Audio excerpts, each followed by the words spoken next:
Thank you. Linda, can I come back to you about the lessons and the actions? Because Moses is really pushing me to give some inputs on what he needs in his center and for others as a TTI grantee. I think he is a much more eligible person to say. So what do you need, Moses? Thank you very much. Are you going to take them back home from this session? No, I like what you said, that success is not a destination, it's a journey. Because I said we are successful and all that, but success creates more challenges and more demand. So it's actually, that's why I like the idea of a journey. We've come where we've reached because of core support. ACBF started with us, the European Commission, later on the think tank initiative, and because of the support we've enjoyed from the core support there, the government of Kenya has been able to increase funding to the institute. In the 6 years I've been director, from 41 million shillings a year to 350 million this year. So you receive government support? Yes, yes. And you see, it has been increasing. It is not affecting your independence? No, absolutely not, because the government does not approve our work program or anything. If they want, governments want us to do particular work, they commission us, and we have the power to say yes or no. So I want to say... So have you ever said no and still remained the executive director? Absolutely, many times. Okay. Yes, many times. I have recommended other think tanks when the plate was too full. Okay. No, it's not you. Yeah.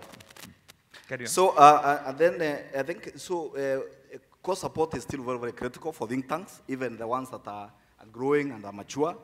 We also need support for PhD scholarships, and I think this is where maybe collaboration with universities in more advanced countries, because we've talked here so much about getting quality researchers, and ladies and gentlemen, the problem is that the demand for good analysts is higher than supply, and that's why we are having a serious problem.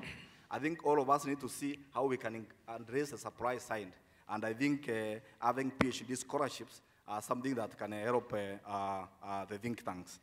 And then, of course, I'm taking a chairman yesterday, I'll meet our group about post-2015 FDG.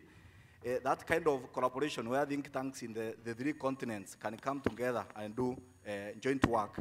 It is really, really important, and I think we can, for people who are doubting the value of think tanks, then it can, by having this kind of partnership to do specific research on global issues, that will actually address the doubting Thomases about the role that think tanks can play. Yeah. So we like people who can facilitate that kind of joint work. Yeah, thank you. I think from the 2 last interventions, you can see that the demand for support, the catalytic support, the nature is changing, if I can follow that. You tell me whether it is right or wrong conclusion. It's for the table to discuss. That the demand for support is moving from fund to non-fund supports. That is, there was the issue of finance. Of course, finance is critical, but it is not sufficient. It is the other forms of capacity building support which is being mentioned. Mm-hmm. You have mentioned about the networking, exchange, and self-development tools, development, and other issues. And here we hear that support for scholarships, PhD in particular, and improving the supply-side issues. Mm-hmm. So it is not only money is not only the issue. There can be other non-money things. Of course, they are to be paid for at the end of the day. But this part of the support demand is coming out, which is a reflection of the maturity of the think tanks themselves in some way or another.